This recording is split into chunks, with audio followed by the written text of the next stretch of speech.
নমস্কার, সকল দর্শক বন্ধুকে স্বাগত জানিয়ে শুরু করছি আমাদের আজকের অনুষ্ঠান হ্যালো ডাক্তারবাবু। চোখ মানবদেহের অত্যন্ত গুরুত্বপূর্ণ এবং সংবেদনশীল একটি অঙ্গ। ঈশ্বর আমাদের এই চোখের দৃষ্টি দিয়েছেন এই সুন্দর পৃথিবীকে দেখার জন্য, কিন্তু দুর্ভাগ্যবশত কিছু সমস্যা আমাদের এই দৃষ্টিশক্তিকে দুর্বল করে দেয়। কখনো কখনো এই সমস্যাগুলো আমাদের অন্ধও করে দিতে পারে। যদিও যে কোনো বয়সেই চোখের সমস্যা হতে পারে, কিন্তু কিছু সমস্যা রয়েছে যেগুলো প্রধানত বয়স্ক লোকেদেরই বেশি হয়। তাই আজকে আমরা আলোচনা করব বয়স্ক লোকেদের চোখের সমস্যা ও তার চিকিৎসা নিয়ে। আমাদের সঙ্গে আজকে স্টুডিওতে যে দুজন ডাক্তারবাবু উপস্থিত রয়েছেন, আসুন তাদের সাথে একটু আলাপ সেরে নেই। রয়েছেন ডক্টর অয়ন মুখার্জি, চক্ষু রোগ বিশেষজ্ঞ, Saratchandra Chattopadhyay government medical college, Uluberia. আর রয়েছেন ডক্টর অসিত চক্রবর্তী, চক্ষু রোগ বিশেষজ্ঞ। নমস্কার। আর রয়েছেন আপনারা আমাদের প্রিয় দর্শক বন্ধুরা। প্রতিদিনের মতন অনুষ্ঠান চলাকালীন আজকের বিষয়ের ওপর আপনাদের যদি কোনো জিজ্ঞাসা থাকে তাহলে সরাসরি আমাদের ফোন করতে পারেন। আমাদের ফোন নাম্বারগুলো টিভির স্ক্রিনে আপনারা দেখতে পাবেন। তবে দর্শক বন্ধুদের কাছে অনুরোধ, যখন ফোন করবেন তখন অবশ্যই টিভির ভলিউমটা একদম কমিয়ে দেবেন। আজকের এই অনুষ্ঠানটির পুনঃপ্রচার রাত 12টায় ও কাল বিকেল 3টেয় আপনারা দেখতে পাবেন।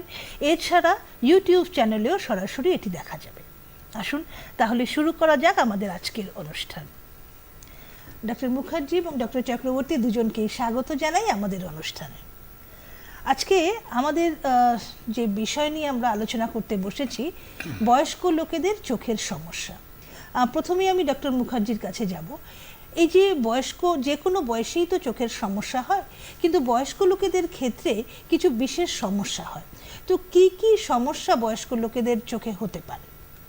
দেখুন, বয়স্ক লোকেদের চোখের সমস্যা যেটা খুব কমন, যেটা সাধারণভাবে যেই সমস্যা নিয়ে ম্যাক্সিমাম বয়স্ক লোক আসেন ডাক্তারবাবুদের কাছে, সেটা হচ্ছে হঠাৎ করে বলছেন যে কিছুদিন ধরে দৃষ্টিশক্তিটা কমে যাচ্ছে, ঝাপসা ঝাপসা লাগছে দেখতে। আগে যেই চশমা পরতাম সেই চশমা দিয়েও এখন আর ভালো দেখতে পাচ্ছি না। বেশ। তো ডাক্তারবাবু চশমার পাওয়ারটা আরেকবার টেস্ট করে হয়তো দেখলেন যে না, চশমার পাওয়ার বাড়িয়েও কিছু লাভ হচ্ছে না। তখন যেইটা করা হয়, চোখের মনি বড় করে একটা টেস্ট করা হয় যে কিছু লেন্সে সমস্যা হয়েছে কিনা, রেটিনায় সমস্যা হয়েছে কিনা দেখার জন্য। তো সব থেকে কমন যেটা দেখা যায় বয়সকালে, যে আমাদের যেটা প্রাকৃতিক যে লেন্সটা থাকে সেইটা ক্লাউডি হয়ে যায়, সেইটা দিয়ে আর আলো ঠিক মতো পাস করতে পারে না, তাই জন্য দেখতে পায় না মানুষ। সেটাকেই আমরা বলি ছানি পড়া বা ক্যাটারাক্ট। তো সেই ছানির সমস্যাটাই মোস্ট কমন বয়স্কদের সমস্যার মধ্যে একটা। তো সেই ছানি ছাড়াও আরও অনেক সমস্যা আছে, যেমন গ্লকোমা, যেটা একটু বয়স্কদের রোগ বলেই এখনও ধরা হয়। প্রাইমারি ওপেন অ্যাঙ্গেল গ্লকোমা বয়স্কদের ক্ষেত্রেই 40 বছরের পরেই সাধারণত হয়। আর তাছাড়া অন্যান্য অনেক, এই ধরুন যেই সব কোমরবিডিটিস আছে যেগুলো বয়স্কদের মধ্যে এখন কম বয়সেও দেখা যায়, অনেকের মধ্যে ডায়াবেটিসের প্রবণতা বাড়ছে। কিন্তু সাধারণত যাদের বয়স্ক পেশেন্ট, ধরুন দীর্ঘ দিন ধরে ডায়াবেটিস আছে, তাদের চোখে রেটিনায় একটা সমস্যা হতে পারে, ডায়াবেটিক রেটিনোপ্যাথি বলা হয়, তার জন্যও ভীষণ খারাপ হতে পারে। তো এইটাই কোনো পেশেন্ট যদি বয়সকালে আস্তে আস্তে যে ভীষণ কমে যাচ্ছে এটা উপলব্ধি করেন, তো প্রথম একজন স্পেশালিস্ট চোখের ডাক্তারবাবুর কাছে গিয়ে সেইটা বলা উচিত। তাহলে তিনি দেখে সব এক্সামিনেশন করে তাকে পরামর্শ দিতে পারবেন। ঠিক। তো এইগুলো এছাড়াও ধরুন চোখ থেকে জল পড়া বা আরো অনেক সমস্যা আছে। তার মধ্যে ধরুন ওয়াটারিং, যে আমাদের যে নেত্রনালী থাকে, ল্যাক্রিমাল অ্যাপারেটাস, সেইটায় অনেক সময় বয়সকালে হয়ে যায়, সেই পাথওয়েটা ব্লক হয়ে যায়। তো তাই জন্য সেই জল যাওয়ার রাস্তাটা, চোখের জলটা সেই বেরোতে থাকে, ওয়াটারিং হতে থাকে, আর ওই ল্যাক্রিমাল স্যাকে একটা ইনফেকশনও হয়ে যায় অনেক সময়, ব্যাক্টেরিওসিস্টাইটিস বলা হয়। তো সেই ক্ষেত্রে এটাও বয়স্কদের মধ্যেই বেশি প্রিভ্যালেন্ট। তাছাড়া বয়স্কদের ক্ষেত্রে বা যারা ডায়াবেটিক তাদের ক্ষেত্রে আরও বেশি ড্রাই আইয়ের সমস্যা হয়, চোখের জল মানে শুকিয়ে যে একটা সমস্যা হয়। এইগুলো আছে, আরো অনেক রোগ আছে, সেগুলো আমরা আস্তে আস্তে- পরবর্তী সময়ে আলোচনার মাধ্যমে সেগুলো আমরা প্রত্যেকটা যে সমস্যাগুলো আপনি বললেন সেগুলো নিয়ে আলাদা করে আলোচনা করব। তার আগে ডক্টর চক্রবর্তী আপনার কাছে আমি একটু আসি। এই যে ডক্টর মুখার্জি যে সমস্যাগুলো বললেন, বয়স্ক লোকেদের ক্ষেত্রে এই সমস্যাগুলোর রিস্ক ফ্যাক্টর কি? দেখুন, বয়স্কদের মধ্যে প্রধানত অন্ধত্বের কারণ হচ্ছে ছানি, উনি যেটা বলেছেন সঠিকভাবে। এবং ছানি যদি 100 জন লোকের মধ্যে অন্ধত্ব আসে, তার মধ্যে 70% বিকজ অফ ক্যাটারাক্ট, মতিয়াবিন বা ছানি যেটাকে বলি আমরা।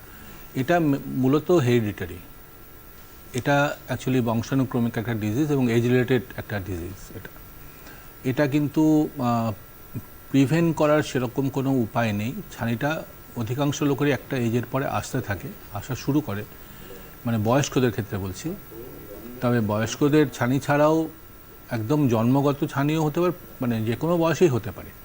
বয়স্কদের ছানিটাই প্রধান কারণ, এবং এর কারণ মেনলি হেরিডিটারি বা এজিং প্রসেস থেকে হয়। এজিং প্রসেসে আমাদের চোখের যে লেন্সটা ভগবান দিয়েছেন, সেই লেন্সের প্রোটিনগুলো ডিনেচার্ড হয়ে যায়, নষ্ট হয়ে যায়, তখন ওগুলো সাদা হয়ে যায়, তখন ওখান থেকে আলোটা ঢুকতে পারে না চোখের মধ্যে, তখন লোকে কম দেখতে শুরু করেন।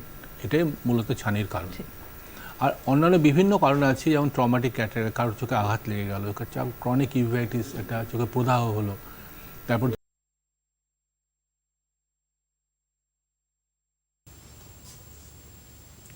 নমস্কার, সকল দর্শক বন্ধুকে স্বাগত জানিয়ে শুরু করছি আমাদের আজকের অনুষ্ঠান হ্যালো ডাক্তারবাবু।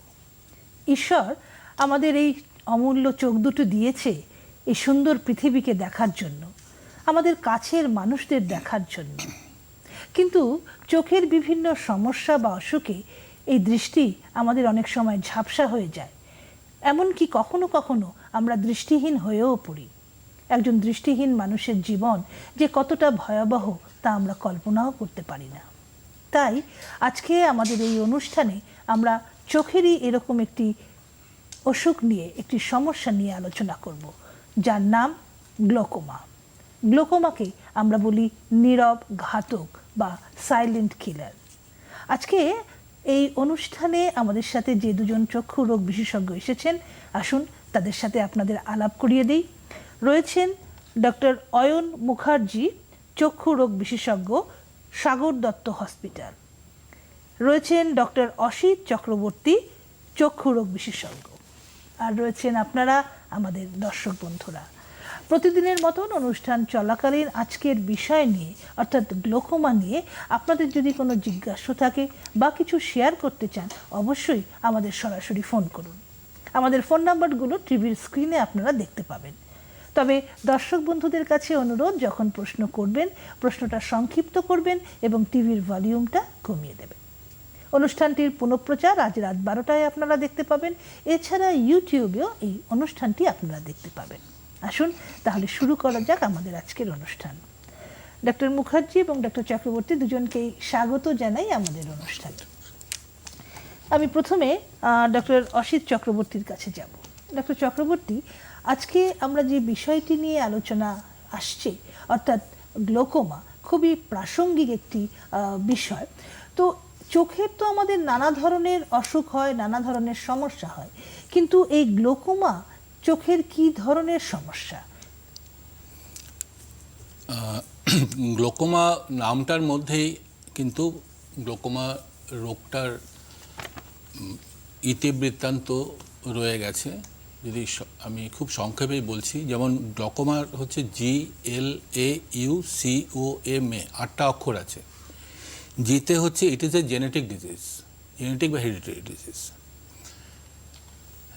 যারা ফার্স্ট ডিগ্রি রিলেটিভস আছে তাদের কিন্তু 9 গুণ বেশি চান্স থাকে গ্লোকোমা হওয়ার, ছেলে মেয়েদের। এলে হচ্ছে it is a life time treatment. Glaucoma এমন একটা ডিজিজ যার ট্রিটমেন্ট সারা জীবন ধরে চলবে। এতে আসছে, a means all ages, it can affect the eyes of all age group, starting from the baby to the adult also. It may be a very urgent case of emergency case in case of acute angle closure attack, when the patient is severely severe pain, headache and vomiting, and it is a very urgent and emergency case. C means is the second most common cause of blindness world over. ব্লাইন্ডনেসের first common cause হচ্ছে cataract, আর glaucoma হচ্ছে second most common cause of blindness amongst the people. ও হচ্ছে GLAU C অবধি বলেছে, এবার ওতে আসছে। ও হচ্ছে it is optic nerve disease. এম এ হচ্ছে medical treatment, medical check up. এই রোগটার জন্য medical check up and ophthalmic check up is very very important, খুবই প্রয়োজনীয়। এবং লাস্টে হচ্ছে GLAU COMA অ্যাসোসিয়েটেড ডিজিজ যেগুলো থাকে গ্লকোমার সঙ্গে, যেমন primary glaucoma genetic disease, but secondary glaucoma কিছু কিছু অ্যাসোসিয়েটেড রিজন থেকে হয়, যেমন অকুলার ইনফ্লামেশন যাদের থাকে, chronic uveitis, high myopia, any ocular trauma, চোখে কোনো আঘাত লেগেছে, বা ধরুন কারো অপারেশন হয়েছে, ক্যাটারাক্ট অপারেশন হয়েছে, এইসব ক্ষেত্রে গ্লকোমা তাদেরকে, এগুলোকে বলে সেকেন্ডারি গ্লকোমা, এগুলো প্রাইমারি গ্লকোমা নয়, এগুলোর কোনো জেনেটিক হিস্ট্রি থাকে না। কিছু কিছু ড্রাগস থেকে হতে পারে, যেমন স্টেরয়েড যদি লং কন্টিনিউড ইউজ কেউ করেন ওরালি অথবা নেজালি অথবা ধরুন টপিক্যালি, তাহলে কিন্তু গ্লকোমা হতে পারে। অ্যান্টি ট্রাইসাইক্লিক অ্যান্টিডিপ্রেসেন্ট ড্রাগস কিছু কিছু আছে, যেমন অ্যামিট্রিপ্টিলিন গ্রুপের ড্রাগসগুলো, এগুলো যারা অনেক দিন খেতে হয় তারা একটু সাবধান থাকবেন। অ্যান্টিসাইকিয়াট্রিক ড্রাগসের মধ্যে স্পেসিফিক সেরোটোনিন ইনহিবিটার্স, যেমন ফ্লুঅক্সিটিন, এবং অ্যান্টিহিস্টামিনিকও কখনো কখনো গ্লকোমা প্রিসিপিটেট করে। এটা হচ্ছে ইনাজিস্ট গ্লকোমার সারাংশ। আচ্ছা, এবং আপনি আরেকটা কথা জিজ্ঞেস করেছেন, এটা কি ক্রনিক? হ্যাঁ, এটা ক্রনিক। ইয়েস, ইট ইজ এটা একেবারেই ক্রনিক ডিজিজ। এটা লাইফ লং ট্রিটমেন্ট চলবে, এবং একবার গ্লকোমা ডায়াগনোসিস হলে এটা সারা জীবন, it cannot be cured, it can be treated, but it cannot be cured. এটাকে ট্রিটমেন্ট আমরা করে তাকে দৃষ্টিশক্তি বজায় রাখতে পারি যদি পেশেন্ট আমাদের কথা, ডাক্তারবাবুদের কথা ঠিকঠাক মতন চলেন, কমপ্লাই করেন, তাহলে তাকে সারা জীবন আমরা ভালো দৃষ্টি নিয়ে তার সারা জীবন কাটাতে পারেন। কিন্তু ক্রনিক ডিজিজ এটা ক্রনিক্যাল, এবং ওষুধ তাকে সারা জীবন লাগাতে হবে। আচ্ছা, ডক্টর মুখার্জি, ডক্টর চক্রবর্তী যেটা বললেন যে এটা একটা অপটিক নার্ভের এটা একটা অসুখ চোখের, তো কি কি কারণে গ্লোকোমা হতে পারে একজন? দেখুন স্যার যেটা বললেন, সব থেকে ইম্পর্টেন্ট একটা হচ্ছে জেনেটিক ফ্যাক্টর। যাদের ফ্যামিলি হিস্ট্রি আছে তাদের ফার্স্ট ডিগ্রি রিলেটিভদের মধ্যে গ্লকোমা হওয়ার চান্স সব থেকে বেশি। আরও যদি আমরা কারণের মধ্যে আসি, তাহলে কিছু কিছু কারণ স্পেসিফিক যেমন বলা যায়, গ্লকোমা সব বয়সেই হতে পারে, কনজেনিটালও গ্লকোমা হয়, জুভেনাইল অনসেটও গ্লকোমা হয়, কিন্তু সাধারণত এজ একটা ফ্যাক্টর।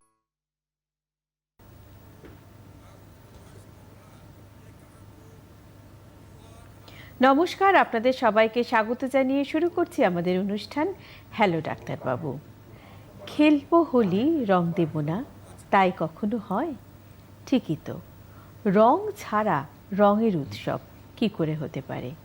তবে রং দিতে গিয়ে যে মাঝে মাঝে কিছু বিপত্তি ঘটে, সেই জন্য রং খেলার আগে কী কী সাবধানতা মেনে চলবো সেগুলো জেনে রাখা ভীষণ দরকার। বিশেষ করে এই রং খেলার সময়ে আমাদের ত্বক এবং আমাদের চোখ, এই দুটি জিনিসের খেয়াল আমরা কিভাবে রাখবো সেটা জেনে রাখা ভীষণ ভীষণ দরকার। আমাদের আজকের আলোচনাও এই নিয়েই। আলোচনায় আমাদের সঙ্গে আজ স্টুডিওতে রয়েছেন ডাক্তার অসিত চক্রবর্তী, চক্ষুরোগ বিশেষজ্ঞ, রয়েছেন ডাক্তার অলিম্পিয়া রুদ্র, চর্মরোগ বিশেষজ্ঞ, সহকারী অধ্যাপিকা, চর্মরোগ বিভাগ, IPGMER, SSKM হাসপাতাল। নমস্কার, আপনাদের দুজনকেই আমাদের অনুষ্ঠানে স্বাগত। এই অনুষ্ঠানটি এখন আপনারা ইউটিউবেও সরাসরি দেখতে পাচ্ছেন, আর অনুষ্ঠানটির পুনঃপ্রচার আজ রাত 12টায় এবং আগামীকাল বেলা 3টেতে ডিডি বাংলার পর্দায়। আর অবশ্যই আপনাদের সঙ্গে আমরা ফোনেও কথা বলবো, ফোন নম্বর আমাদের টিভির পর্দাতে আপনারা দেখতে পাচ্ছেন। তাহলে বন্ধুরা, চলে যাই আমাদের অনুষ্ঠানের আলোচনাতে। আমার প্রথম প্রশ্ন একেবারেই ম্যাডামের কাছে। এই যে আমরা যখন রং খেলি, সবার আগে আমরা সতর্ক থাকি আমাদের ত্বক নিয়ে। রঙের মধ্যে নানান ধরনের রাসায়নিক থাকে যেগুলো আমাদের ত্বকের ক্ষতি করে, আমরা জানি। তাই কি কি রাসায়নিক কিভাবে আমাদের ত্বকের ক্ষতি করে যদি একটু বলে দেন। নমস্কার। প্রথমেই যেটা মাথায় রাখতে হয় যে যে ধরনের রঙগুলো বাজারে খুব ইজিলি অ্যাভেলেবেল হয়, যেগুলো খোলা বা বিক্রি হয়, যেগুলো কোনো প্যাকেট করা রং থাকে না, সেইগুলোতে কিন্তু কেমিক্যাল অনেক বেশি মেশানো থাকে। সাধারণত দেখা গেছে বিভিন্ন স্টাডি থেকে যে নীল রং, যেমন নীল রঙগুলোতে কোবাল্ট সালফেট, তারপরে ধরুন কালো রঙে লেড অক্সাইড, লাল রঙে মার্কারি সালফেট, সবুজ কালারটাতে কপার সালফেট, এই ধরনের কেমিক্যালগুলো খুব বেশি পরিমাণে থাকে। এছাড়া একটু সিলভার কালার যেগুলো অ্যালুমিনিয়াম ব্রোমাইড, সেগুলো থাকে। অনেক সময় বিভিন্ন রঙগুলোর মধ্যে এক ধরনের স্পার্কলিং এফেক্ট দেখা যায়, সেইগুলোর মধ্যেও দেখা যায় যে মাইকা ডাস্ট বা অনেক সময় পাউডার গ্লাস, কাচের টুকরো, সেগুলো দেওয়া হয়। শুধু তাই নয়, বিভিন্ন ধরনের কন্টামিনেটেড স্টার্চ, হুইট ফ্লাওয়ার, এগুলোও কিন্তু রঙে মেশানো হয়, যেগুলো যখন আমাদের ত্বকের বা চুলের সংস্পর্শে আসে বিভিন্ন রকম রিয়াকশন হয়।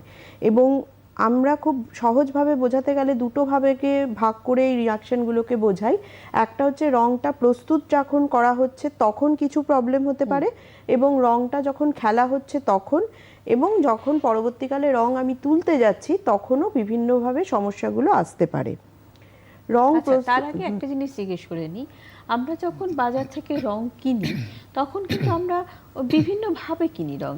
কখনো বলি আবির, যেটা আমরা শুকনো খেলছি, কখনো আবার জলের মধ্যে গুলে রংটা খেলা হচ্ছে। তো এই যে নানান ধরনের রংগুলো আমরা কিনি, মানে দুভাবে, দুটো মাধ্যমে, কখনো শুকনো কখনো ভিজে বা ওয়েট, তো এইগুলোতেও কি আলাদা করে কোনো রিয়াকশন হতে পারে? মোটামুটি বেসটা যেটা শুকনো রং, যেগুলো মানে যেটা গুলাল বা আবির বলে, তাতেও একটা বেস আর একটা কালারেন্ট এজেন্ট তো থাকে। আর যেগুলো ভেজা রং, মানে যেগুলোকে গুলে রঙে জলে মিশিয়ে ইউজ করা হয়, সেগুলোতেও কালারটা আর কেমিক্যালটা মোটামুটি একই থাকে। কারণ যে রঙগুলো বললাম যে নীল রং করতে গেলে বা সবুজ রং করতে গেলে, লাল রং করতে গেলে, ওই কেমিক্যালগুলো দেখা গেছে বেশিরভাগ ক্ষেত্রে ওই কেমিক্যালগুলো মেশানো হয়, যেগুলো পরবর্তীকালে গিয়ে সমস্যার সৃষ্টি করে। এবং এই যেটা বললাম যে কিভাবে ক্ষতিটা হচ্ছে, সেটা ডিপেন্ড করছে কিভাবে মানে রংটা বানাবার সময় অসুবিধাটা হয়েছে, নাকি রংটা মেখে, না পরবর্তীকালে রংটা তোলার সময়, এইভাবে হয়। আপনি বলছেন বানাবার সময়? হ্যাঁ, বানাবার সময় বলতে বানাবার সময় মানে ধরুন যারা যখন রংটা মিক্স করছে বা রংটা যখন প্রস্তুত করছে, অনেক সময় থাকে এটা সেটা মিশিয়ে বানায়। তো সেইগুলোর সময় যেগুলো বললাম যে স্পার্কলিং এজেন্ট, যেগুলো মানে বিভিন্ন কাচের টুকরো বা অনেক সময়ের মধ্যে মাইকা ডাস্ট, এগুলো থাকে। তো এগুলো যখন সে ব্যবহার করছে হাতে, তখন হাতটা ডিরেক্টলি কন্ট্যাক্টে আসছে, তখন কিন্তু হাতে মাইক্রো অ্যাব্রেশন বা সূক্ষ্ম ঘা, যেটা ঘষা লেগে, সেটা হতে পারে।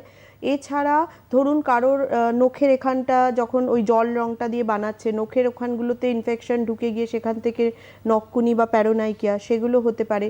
প্লাস ওই ধরনের কেমিক্যালগুলো হাতে লাগার জন্য বিভিন্ন এক্সিমেটাস যে কন্ডিশনসগুলো আছে, ইরিটেন্ট কন্ট্যাক্ট ডার্মাটাইটিস বা অ্যালার্জি কন্ট্যাক্ট ডার্মাটাইটিস, মানে লাল হয়ে যাওয়া, রস বেরোনো, জ্বালা করা, ঘা হওয়া, এগুলো হতে পারে।